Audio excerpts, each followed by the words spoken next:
इस लेक्चर में हम लोग सिंपल इंटरेस्ट के कॉन्सेप्ट और प्रॉब्लम्स डिस्कस करेंगे।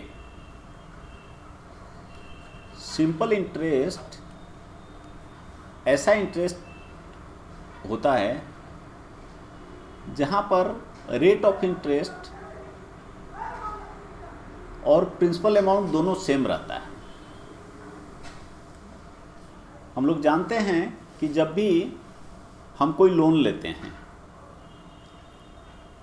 अगर मान लीजिए कि हमने अमाउंट पी लिया किसी से, तो इसको पी जो है इसको कहते हैं प्रिंसिपल अमाउंट। प्रिंसिपल अमाउंट जितना हमने लिया, और आर रेट ऑफ इंटरेस्ट से हमने लिया। आर कहते हैं रेट ऑफ इंटरेस्ट, और टी टाइम।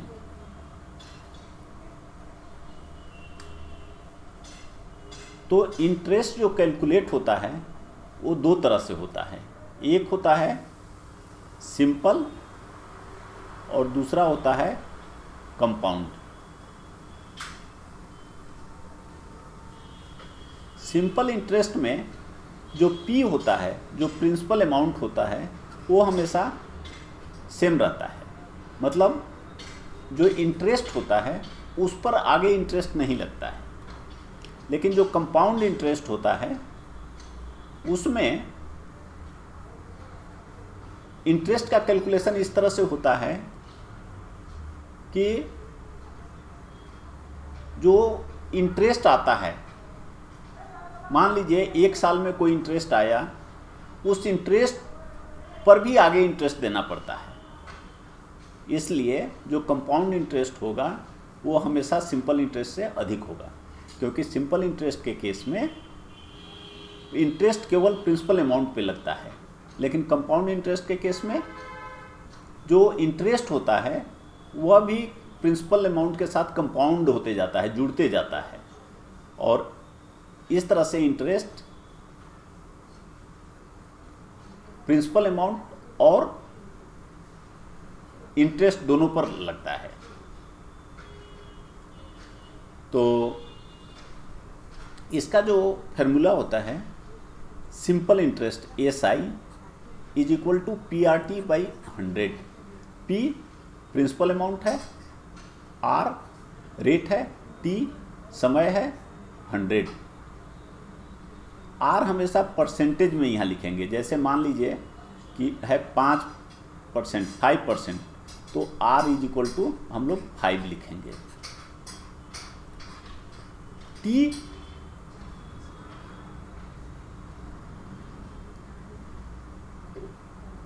जो T होता है वो हमेशा हमको देखना होता है कि रेट और टाइम का यूनिट क्या है।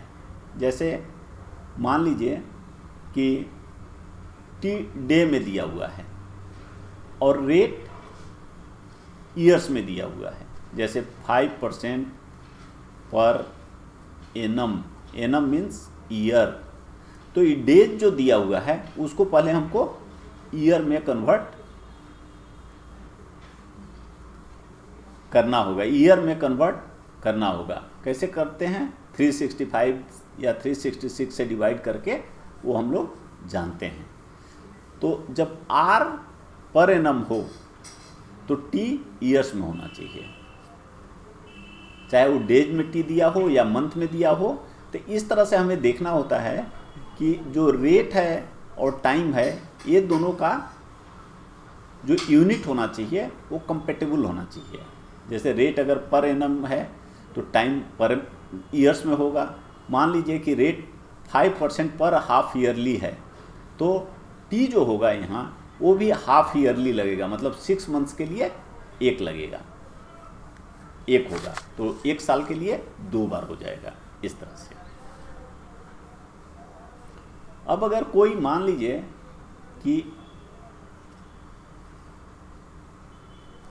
X अमाउंट है जो ए डेप्ट है, कोई लोन है ए रुपए का, अब उसको चुकाना है और एनुअल अमाउंट कितना देना है, 100 रुपीज, और कितने ईयर्स तक, टी ईयर्स तक। तो देखिए ये उसका फार्मूला होता है। ये कैसे आता है फार्मूला,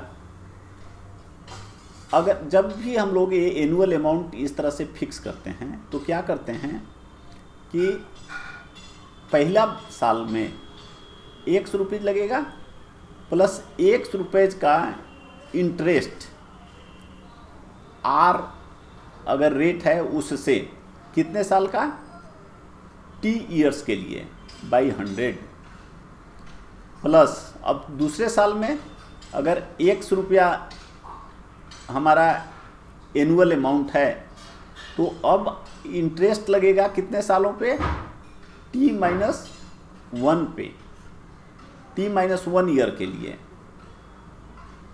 क्योंकि अब आगे T-1 ईयर तक हमको देना है। इसी तरह से करते करते यहाँ पे आ जाएगा T-2, और ये सबको जब जोड़ेंगे हम तो आना चाहिए A। तो इस तरह से देखेंगे कि ये x फिर से x आएगा, ऐसे करेंगे तो t बार टाइम्स x आएगा अगर t ईयर्स तक हम दे रहे हैं, तो इसलिए यह हो जाता है xt। अब यह जो होता है यहाँ पे देखिए t है, यहाँ पे T-1 होगा, और अंत में करते करते जब टीथ टाइम आ जाएगा तो यहाँ पे 0 हो जाएगा। तो इसका मतलब हुआ कि यह देखिए t plus T-1 plus T-2 इस तरह से करते करते 1 तक रहेगा, 0 जोड़िए कोई फर्क नहीं पड़ता, तो 1 तक रहेगा। और यह जो चीज़ें हैं इसमें x तो बाहर कॉमन हो ही गया है, लेकिन जब इसको हम ऐड करेंगे तो इसमें r भी कॉमन हो जाएगा। तो जब इसमें अगर हम r भी कॉमन हो गया, इसलिए हम बाकी को छोड़ दिए, तो ये T-1 T-2 इस तरह से। और हम लोग जानते हैं यह AP में है, 1 से लेकर n तक का सम AP में n इंटू n-1/2 होता है, तो इसलिए इसका सम हो जाएगा T इंटू T-1/2। यही चीज़ यहाँ पे देखिए आ जाता है, एक सार कॉमन हो गया, और इस सम के लिए T-1/2 is equal to A। ये जो R है, R एक्चुअली अगर 5% है तो इज इक्वल टू 5/100 लिखना पड़ेगा। ये जानबूझ के इसलिए हमने छोड़ दिया है, अदरवाइज चाहें तो यहाँ पे 100 डिवाइडेड बाई कर सकते हैं। यहाँ पे लिखा हुआ है कि R अगर 5% है तो R इज इक्वल टू हमें कितना लिखना है, 5/100 इस तरह से। तो अब देखिए x को बाहर करिए तो t plus RT T-1/2 is equal to A। अब अगर हमें टाइम पता है कि कितने साल तक पे करना है, R पता है और A पता है कि कितना डेप्ट, कितना अमाउंट हमको पे करना ले रहे हैं हम, तो आसानी से जो एनुअल अमाउंट है वो x हम निकाल लेंगे। यह हो गया। अब देखिए, जब भी मान लीजिए कि हमने R1 रेट है और T1 साल के लिए लोन लिया, R2 है और T2 साल के लिए लोन लिया, तो ये जो डिफरेंस आएगा इंटरेस्ट में, इसको हमने यहाँ लिखा है delta SI। Delta means difference और SI मीन्स सिंपल इंटरेस्ट का। तो एक बार इसके लिए सिंपल इंटरेस्ट कैलकुलेट करेंगे, एक बार इसके लिए, तो माइनस करेंगे तो सिंपल इंटरेस्ट का डिफरेंस आएगा A/100। अब अगर हमें A निकालना है, P, तो देखिए यह जो चीज़ है सब नीचे आ जाएगा और ये 100 ऊपर चला जाएगा, तो सेम चीज़ रह गया। अगर R निकालना है, ये देखिए R यहाँ पे है, मान लीजिए अगर R सेम है तो ये R कॉमन हो जाएगा, तो PT1 माइनस PT2 नीचे आ जाएगा, 100 ऊपर चला जाएगा, तो यह हो जाएगा। तो जहां पर हमें एक ही आर है, रेट है, निकालना है, तो ये देखिए P1 T1 minus P2 T2 नीचे हो जाता है, और अगर P निकालना है तो R1 T1 minus R2 T2 होता है। तो ये डिपेंड करता है कि ये क्या दिया हुआ है। अगर P निकालना है ये फॉर्मूला लग जाएगा, R निकालना है यह लग जाएगा। और यह चूंकि हम सब इसी से निकाल रहे हैं, इसलिए ऐसा नहीं है कि इसको याद करने की ज़रूरत है, कुछ याद करने की ज़रूरत नहीं है, डायरेक्टली आप लिख कर अप्लाई कर सकते हैं। ये रहा सिंपल इंटरेस्ट से रिलेटेड कॉन्सेप्ट। कंपाउंड इंटरेस्ट के बारे में हम लोग अपने नेक्स्ट लेक्चर में डिस्कस करेंगे। अब आइए सिंपल इंटरेस्ट से रिलेटेड एग्जाम्पल्स देखते हैं।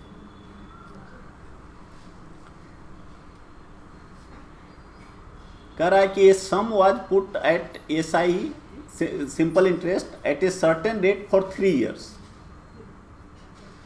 तो टाइम दिया हुआ है 3 years। ये लिखा हुआ है कि simple interest had it been put at 2% higher. वो कहता है कि रेट अगर 2% हायर रहता तो क्या होता, तो इंटरेस्ट 300 रुपीज मोर आता। Find the some.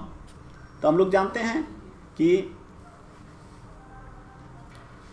Simple interest is equal to होता है PR/T/100।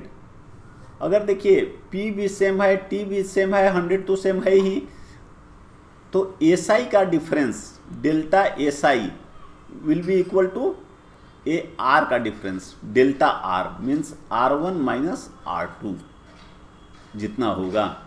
तो इसीलिए हमें P निकालना है।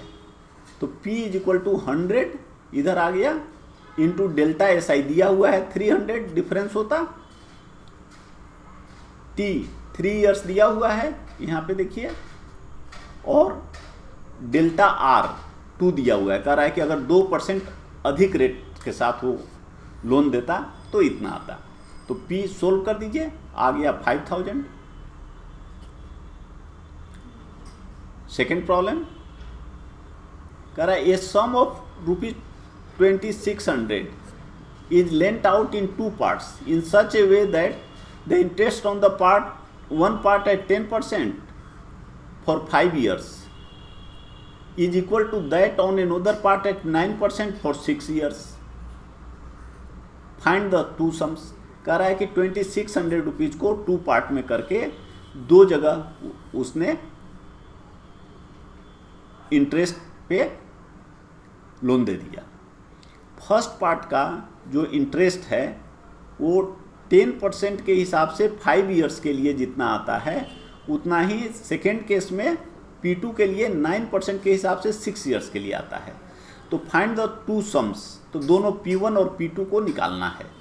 अब हम लोग जानते हैं कि देखिए P1 R1 T1 is equal to P2 R2 T2, ये दिया हुआ है, सिंपल इंटरेस्ट का फॉर्मूला है। R1 मीन्स 5%, तो 5/100 इस तरह से करके, तो 100 दोनों तरफ है इसलिए उसमें कोई कंफ्यूज नहीं होना है। अब देखिए P1/P2 कर दीजिए, इस P2 को इधर कर दीजिए और ये बाकी R1 T1 को इधर ले लाइए, तो क्या हो जाएगा P1/P2 is equal to R2/R1 into T2/T1। अब वैल्यू रख दीजिए, तो R2/R1 R2 9 है और R1 10 है, T2 6 है, T1 5 है, ये कर दिए। तो देखिए ये रेशियो आ गया 27:25। P1/P2 27:25 आ गया, और P1 प्लस P2 हम जानते हैं कि कितना है 2600 है। तो P1 कितना हो जाएगा 2600 बाई दोनों रेशियो का कंपोनेंट का सम इंटू फर्स्ट रेशियो। उसी तरह यहाँ सम इंटू सेकेंड रेशियो कंपोनेंट, इसको सोल्व करिए, ये हो गया 1350, ये हो गया 1250।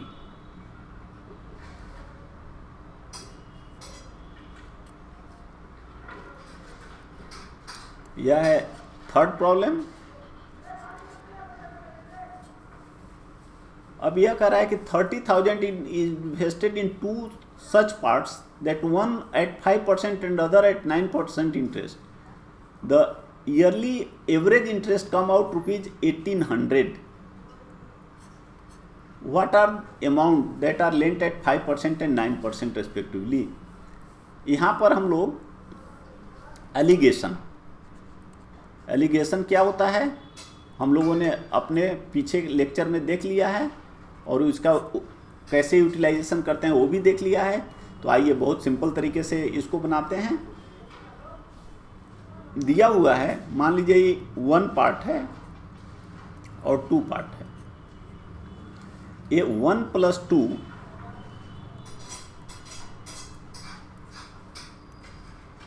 30,000 है, दिया हुआ है। इसी 30,000 को वो 2 पार्ट में इन्वेस्ट कर रहा है। एक पे उसको 5% इंटरेस्ट मिलता है, दूसरे पे 9% मिलता है और ईयर में उसको 1800 मिलता है। तो 1800 मिलता है तो उसका कितना परसेंट एवरेज रेट हुआ वो पहले हमने निकाल लिया। 1800 × 100 / 30,000, 30,000 का इंटरेस्ट उसको एक साल में 1800 मिल रहा है। तो इसको सोल्व करिए तो ये हो गया 6%। अब एलिगेशन के हिसाब से ये एवरेज हमें पता हो गया, तो यहाँ हम लोग एवरेज लिख लिए। ये 5% है, ये 9% है, फर्स्ट पार्ट सेकेंड पार्ट। तो इसका जो फर्स्ट और सेकेंड का पार्ट का जो रेशियो होता है वो इस तरह से निकालते हैं। ये 9 - 6 3 और 6 - 5 1। तो ये 3:1 हो गया। तो इसका मतलब है 1:2 = 3:1। तो अब देखिए 1 + 2 भी हमें पता है एंड 1:2 भी पता है। तो रेशियो के डिस्कशन से हम लोग जानते हैं कि फर्स्ट पार्ट कितना हो जाएगा, फर्स्ट पार्ट जो यहाँ 3 है divided by sum of 2 parts, दोनों पार्ट का सम, तो 3 + 1 4 हो गया, इनटू टोटल अमाउंट 30,000। सोल्व कर दीजिए तो 22,500 22,500 आ गया। उसी तरह सेकेंड पार्ट को, इसका रेशियो 1 है तो 1/4 × 30,000, ये हो गया 7,500। अब देखिए फोर्थ प्रॉब्लम है, a certain sum of money becomes double of itself in 5 years। 5 years में डबल हो जाता है at a rate of simple interest. In how many years it will become 16 times of itself at the same rate of simple interest। तो देखिए interest का ये हो जाता है अगर 16 टाइम्स होता है। मान लीजिए कि P इसका प्रिंसिपल अमाउंट है और आफ्टर T years, मान लीजिए T2 समय के बाद,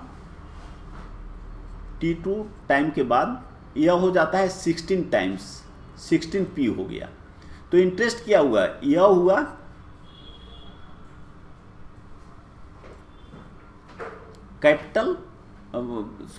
प्रिंसिपल प्लस इंटरेस्ट। तो इंटरेस्ट कितना हो गया 60P - P। तो I = हो गया 16P - P = 15P।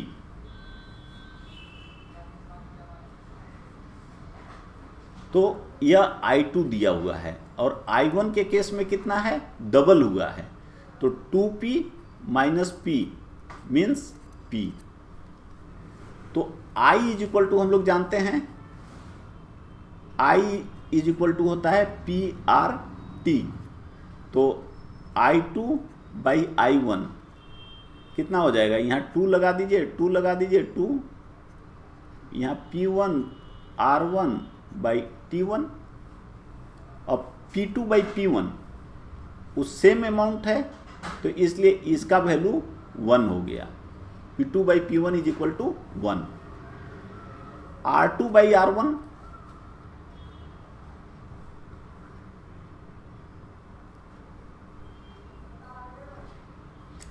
R2/R1 भी सेम है, लिखा हुआ है सेम रेट ऑफ इंटरेस्ट। तो T2/T1 निकालना है। अब I2 by I1 is equal to T2 by T1। तो T2 बाई T1 देखिए, I2 दिया हुआ है 15P और I1 दिया हुआ है P। यहाँ पे हम लोगों ने जैसे कैलकुलेट किया हुआ है तो हो गया T2 इज, यह करें तो ये देखिए हो गया 15। तो T2 इज इक्वल टू कितना हो जाएगा 15 into T1।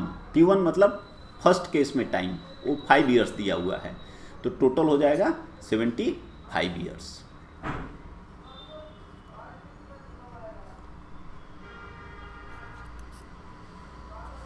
A person lent rupees 10,000 to B for 3 years and rupees 6,000 to C for 4 years on simple interest at same rate of interest and received rupees 5,400 in all from both of them as interest.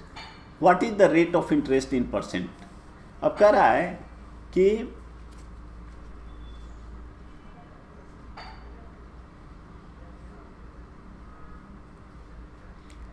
कोई आदमी है, उसने 10,000 कोई B को 3 years के लिए दिया, time 3 years, और rupees 6,000 to C for 4 years. तो 10,000 3 ईयर्स के लिए और 6,000 4 ईयर्स के लिए।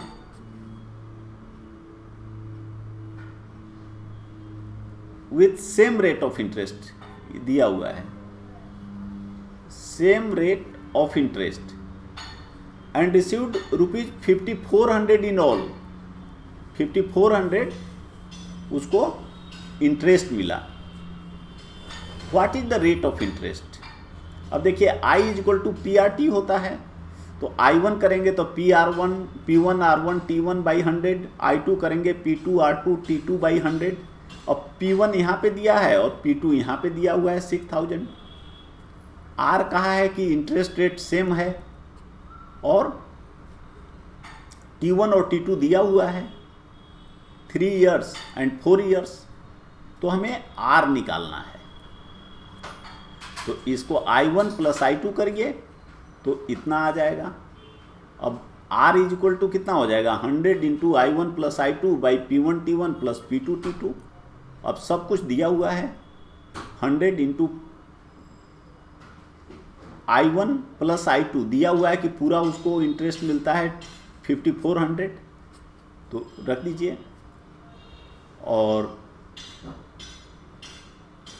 इसका जो प्रिंसिपल अमाउंट है P1 is equal to P2, वह है, सॉरी, P1 है 10,000 एंड P2 है 6,000। तो अगर आप इसमें 100 को बाहर कर लीजिए, यहाँ पर जब आप करेंगे कैलकुलेट करेंगे P1 T1 plus P2 T2, तो P1 देखिए कितना है 10,000 और T1 दिया हुआ है 3 ईयर्स, प्लस P2 है 6,000 और T2 है 4 ईयर्स। अब अगर इसमें से 100 बाहर कर लीजिए,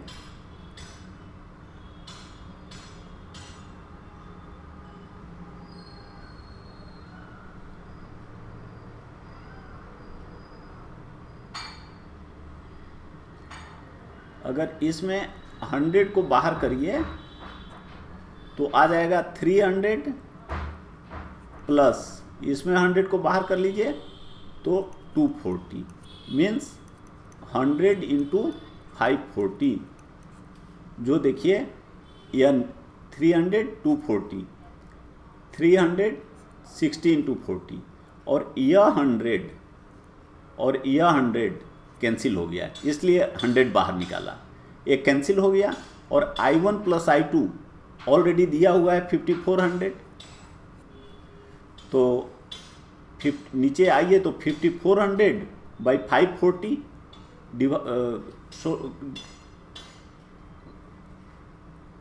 कॉमन जो है उसको कट करिए तो आंसर आ गया 10%।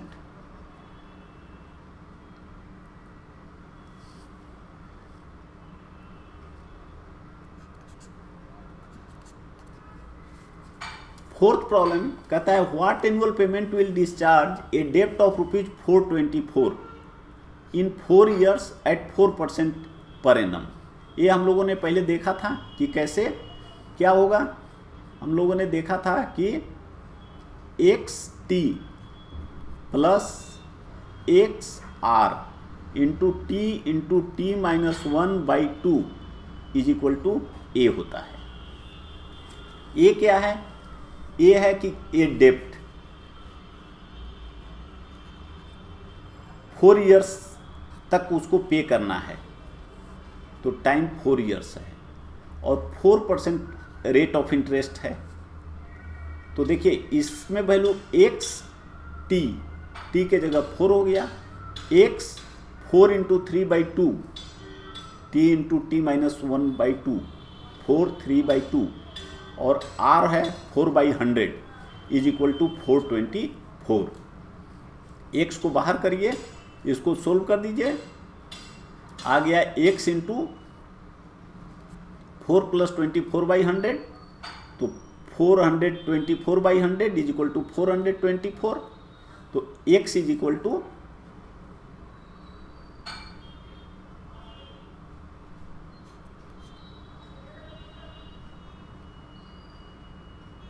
100, x इज इक्वल टू ₹100 या 424 cancel, x is equal to ₹100। Fifth, Sachin lent out ₹60,000 in 2 parts, first part second part, first at 4% and second at 10%। तो यहाँ हमने लिख दिया 4 10। एवरेज इंटरेस्ट कम्स आउट 6.4% दिया हुआ है, तो एवरेज यहाँ लिख दिया। What are the amounts that they are lent at 4% and 10% respectively. तो फर्स्ट और सेकेंड अमाउंट पूछ रहा है। तो देखिए दिया हुआ है कि first plus second is equal to 60,000। अगर फर्स्ट और सेकेंड का रेशियो पता हो जाए तो हम लोग निकाल लेंगे, जैसे पहले भी हमने देखा। तो यहाँ भी एलिगेशन यूज करके हम लोग इसको 10 - 6.4 3.6, 6.4 - 4 2.4। तो अमाउंट लेंट एट 4%, जैसे हम लोग जानते हैं रेशियो के हिसाब से यह हो गया 3.6:2.4। इसको हम लोग ऐसे भी लिख सकते हैं 3:2। अदरवाइज इससे भी हम लोग बना सकते हैं, जैसे यहाँ हमने इससे बना दिया है। अदरवाइज आप यहाँ पे 3/5 आ जाएगा। अगर करिएगा तो कितना आ जाएगा 60,000 इंटू 3/3 + 2 मीन्स 5। तो 5 ये हो जाएगा 12,000। 12 में 3 से मल्टीप्लाई करिएगा तो 36,000। उसी तरह से ये दूसरा आ जाएगा 24,000।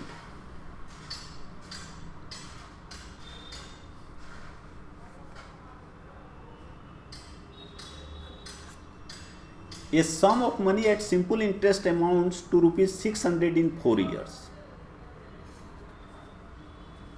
तो इसमें P + I दिया हुआ है 600। Find the amount of sum in rupees, rate of interest per annum. अब कह रहा है कि sum of money at simple interest amounts to ₹600 in 4 years। तो प्रिंसिपल अमाउंट प्लस इंटरेस्ट कहते हैं ये जो एनुअल्स अमाउंट्स हिंदी में जिसको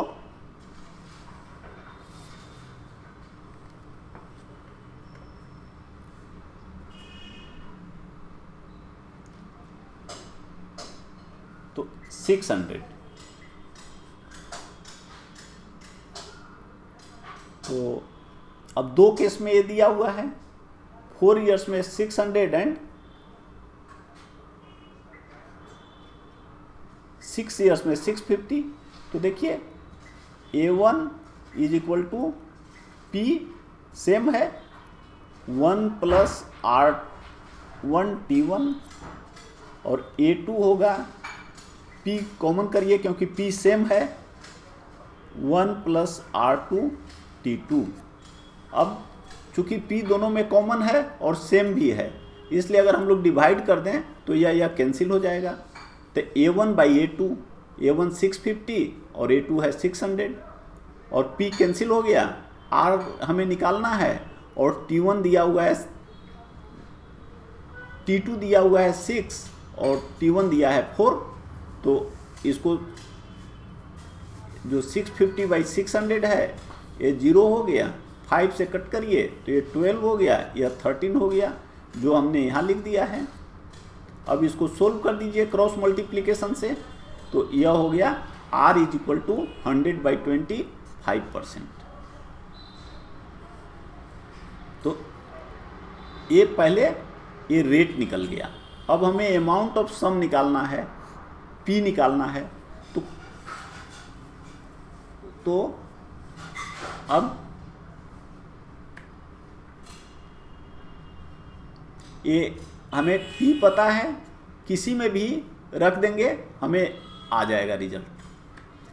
दूसरा तरीका ये है कि हम ये दोनों में माइनस कर दें तो वो इंटरेस्ट का माइनस हो जाएगा। तो A1 इतना हो गया पहला इक्वेशन, A2 इतना हो गया, दोनों को हमने माइनस कर दिया। तो 650 minus 600 is equal to PR common हो गया 6 माइनस 4। अब R हमें ऑलरेडी निकल गया है, वह है 5%। तो और यह हो गया, देखिए 2 हो गया, यह 50 हो गया। तो PR इज इक्वल टू कितना हो गया 50 बाई 2 और P कितना हो जाएगा 50 बाई 2 इंटू R बाई 100, तो 100 बाई 5 20। तो यह कैंसिल होके, इसको और क्लियर करने के लिए R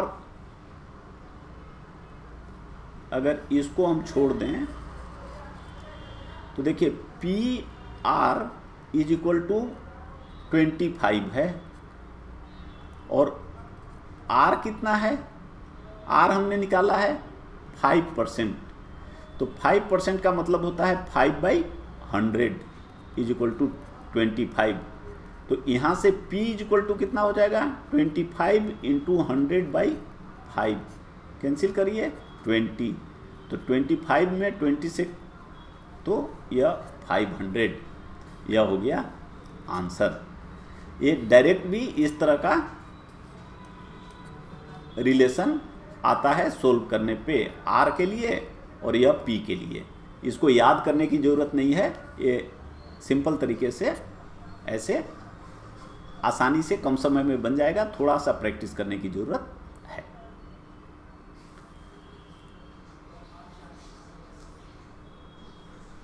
तो इस तरह से हम लोग सिंपल इंटरेस्ट के इतने कॉन्सेप्ट को समझकर सभी प्रॉब्लम आसानी से कर सकते हैं।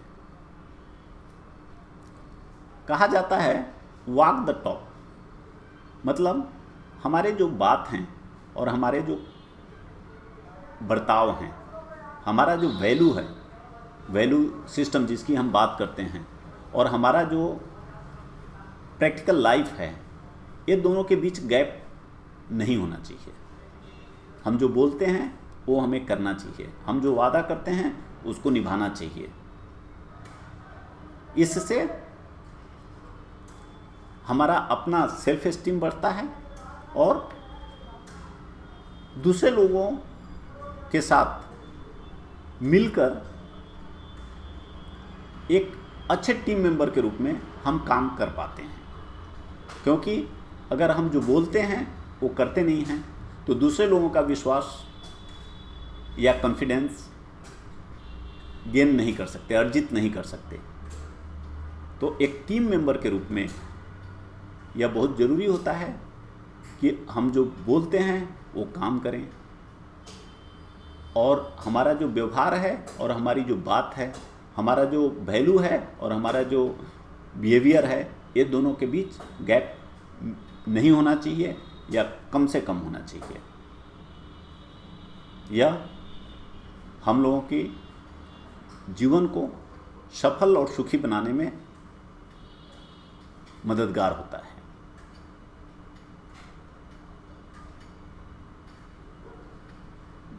आप भी